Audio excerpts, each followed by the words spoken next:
This is the new Sony 16-35 f2.8 lens, and it's their latest addition to the Holy Trinity. That is your 16-35 f2.8, 24-70 f2.8, and 70-200 f2.8. The three lenses every pro keeps in their bag all the time, which is why this is such an important lens. We're going to compare it against the original 16-35 f2.8, which is actually still a really good lens, and maybe you shouldn't upgrade, but there are some good reasons to. But first I want to tell you about our sponsor, KEH. KEH is the world's largest used camera gear store. You can find an astonishing assortment of camera bodies, lenses, tripods, flashes, continuous lights, everything creators need at amazing prices. Whether you decide if you want a new lens or if you want to sell your old gear so that you can get something new, KEH can make that happen. And we have coupon codes down below, so if you want to save 5%, you can use those. Or if you want to get a 5% bonus towards what you're selling, you can use it too. Thanks, KEH. First, let's tell them why they might want to get a 16-35. Okay. So who would want the 16-35? Well, if you're interested in having the Holy Trinity, that means you're going to get 16 millimeters all the way up to 200 without any gaps. It's also good for close quarters. If you're shooting events like a wedding, you're going to be able to get close to people and still get a lot of people in the frame. And it's also good for traveling if you're going to be in narrow streets or taking street photography of people relatively up close. Another really practical application is putting this lens on your camera if you're shooting a video, and here's why.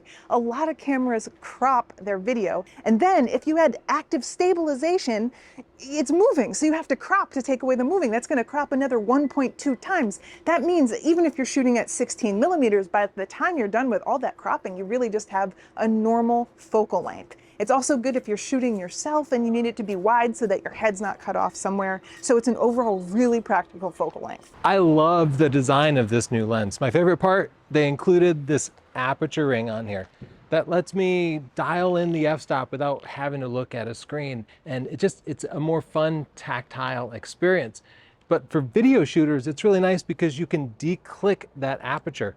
And now it's nice and smooth, and that means you can adjust the aperture while you're filming without shaking the camera. They're also thinking of video shooters in the way it zooms. It telescopes a little bit when you zoom, but not much at all. The old lens telescoped more. And that's important when you're filming on a gimbal, like Chelsea is right now, because when you zoom, that throws off the balance of the whole gimbal, and then you're sliding things back and forth, and that means video shooters or hybrid shooters can make adjustments on the run and get shooting without waiting any longer. And just like the old lens, it's got buttons on here that you can customize. Overall, it looks and feels great. Okay, so how does the lens actually perform? Don't worry, I put it through a whole battery of tests. Well, I didn't do too much on autofocus because it works great, but it's a super wide, so it's not wildlife or sports, but it's more than fast enough.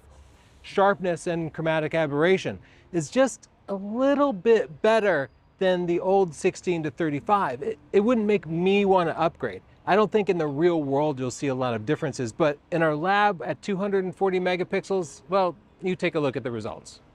In our studio test, the first thing I notice is that the new lens has a brighter histogram than the old lens. It's about 1/4 of a stop faster. That means in low light, you'll get a little bit better performance. Let's take a look at the sharpness at 240 megapixels. Even at 240 megapixels zoomed in 800%, I really don't see any difference in sharpness at 16 millimeters at the center of the image. If we move to the edges of the image, I can see the new lens has significantly better chromatic aberration than the old lens. Examining the bokeh in the background, the bokeh on the new lens seems a little bit rounder and cleaner. The old lens is a little more oblong. Examining the results at 35 millimeters, we can see the new lens is a little bit sharper, though this is 240 megapixels, you might not notice it in the real world. At the edges of the frame, the new lens is both sharper and cleaner with less chromatic aberration. Overall, I think these are differences most people wouldn't notice, but if you are pixel peeping, the new lens is an upgrade. But really, it's not all about sharpness. Professionals often shoot in backlit situations. With the 16-35, that's a landscape lens. So you're shooting a lot of sunrises and sunsets, and the sun might literally be in the frame. With lower end lenses, low contrast will cause the light to bounce all around and everything becomes all washed out, and you get crazy flaring. So let's take a look at how this performed in our studio contrast scene. At 16 millimeters, the old lens shows quite a bit of flaring all throughout the frame, whereas the new lens has it much more controlled. For wide angle sunrises and sunsets, the new lens is a big winner, and the darker face on the mannequin on the new lens is actually a sign of better contrast because less of the light is bouncing around inside the lens. Look how much bloom the old lens shows. At 35mm, well, both lenses have a lot of flaring. Let's zoom in. It's close, but this is a narrow win for the new lens, which overall is better in backlit conditions.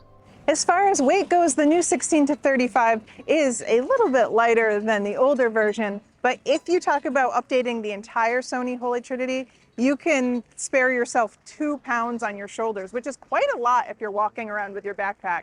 If you compare it to the Sony and the Nikon, the Holy Trinity for the Sony is like over a pound lighter than those two. So if you care about weight, you're gonna find that savings with Sony.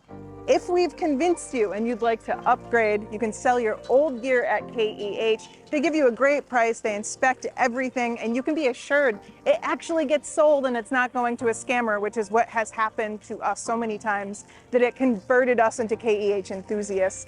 If you're not ready to buy the new one, but you want to buy our old one that we're putting up on KEH, you can go to KEH.com, get a great deal, and get 5% off if you use our coupon code down below. You can also get a 5% bonus if you're selling your old stuff like we do. We sell everything to KEH.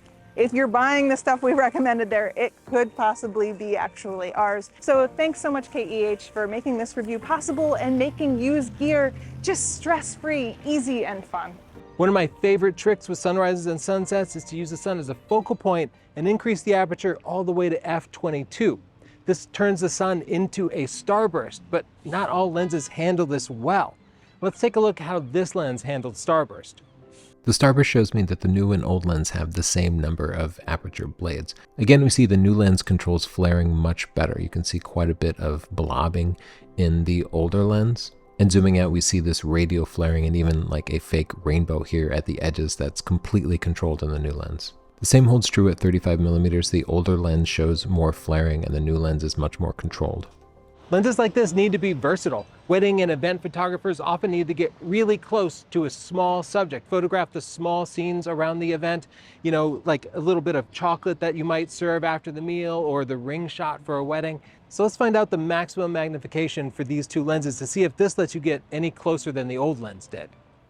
This is my Canon R5 Optimus Prime, and I'm going to use it as a focusing target to see which of these two lenses can get closer. And I don't mean the minimum focusing distance, because that's not quite right. We're talking about maximum magnification. Here's the difference. Minimum focusing distance is how far the subject is physically away from the lens, but that doesn't tell you how much actual magnification you're getting out of it, how close the image seems, because some lenses actually shrink their focal length as you get close, a problem called focus breathing.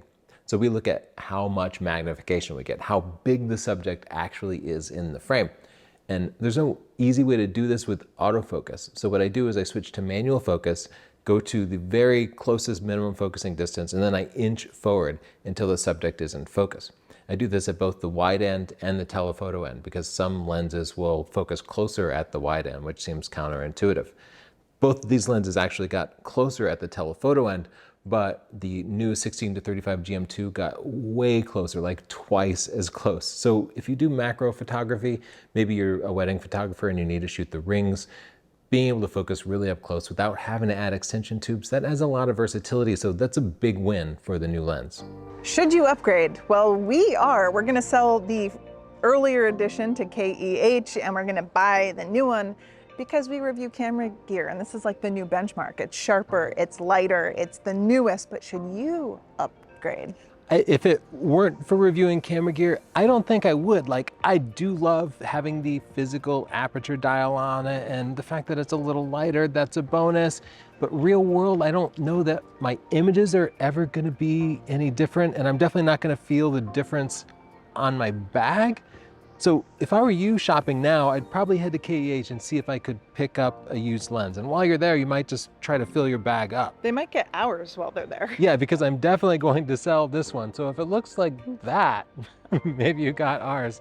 Well, thank you KEH for sponsoring this. Be sure to use our link and then use our coupon code to get a 5% off or a 5% bonus when you do sell your stuff to them. And thanks so much for watching this review. If you have any other questions or any lenses you'd like us to put this one up against, let us know in the comments down below. And don't forget to subscribe and like and leave emotionally supportive comments and give us cool stuff. Yeah, send us stuff. I mean, this is like our request section of the review. Yeah, What else like do if you they're want? still watching, If they're you're still probably asleep watching, anyway. We could just drag it out. Could be asleep, but anyway, thank you. Bye.